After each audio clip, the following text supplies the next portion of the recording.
I get a little sore, get a little beat up after a tough training session. Like, what would you recommend I start with maybe before maybe I want to reach out to you guys, but like, I want to try some stuff on my own. Like, what can I do on my own? Kind of, try to do the things that may help me first and see if that doesn't fix the problem. And if it doesn't, reach out to you guys. What should I do first? I always try to just recommend people. It's a pain in the butt. So I'm real with people. Like, I get it. You're not going to do this all the time, but I tell them first, log your food and and what you're intaking, like your hydration. Let's just 100%. See, do you have good hydration? Are you getting enough?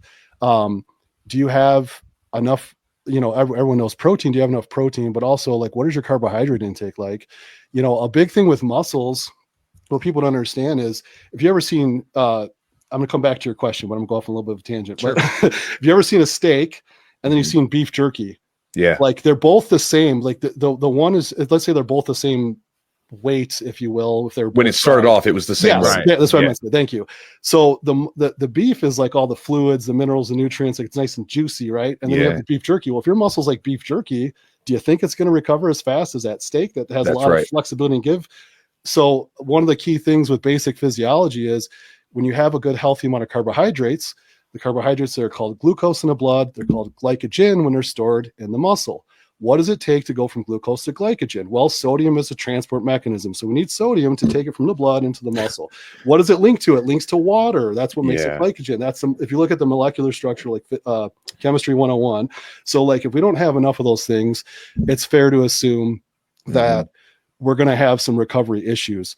Furthermore, with protein, right? I want to say 19 or 20. Someone can hammer me in the comments if I'm wrong, because I'm just going off the top of my head. But amino acids, like, you need all those amino acids present at the cell, at the signal. We don't know when it's going to signal, but there's nowhere someone would win the Nobel Prize if they figure this out. But muscle protein synthesis, when it signals, you have to have all those amino acids in the bloodstream ready to trigger and do its deal to start repairing and rebuilding that tissue. If they're not all present and that signaling happens, the repair doesn't really fully happen. Now, that's on a very, very, very microscopic level. Yeah. But imagine someone who's under eating protein. So like, a guy's like, bro, I get enough protein. It's like, well, maybe. Where's it from? How often? Like, are you tracking it? Do you really know?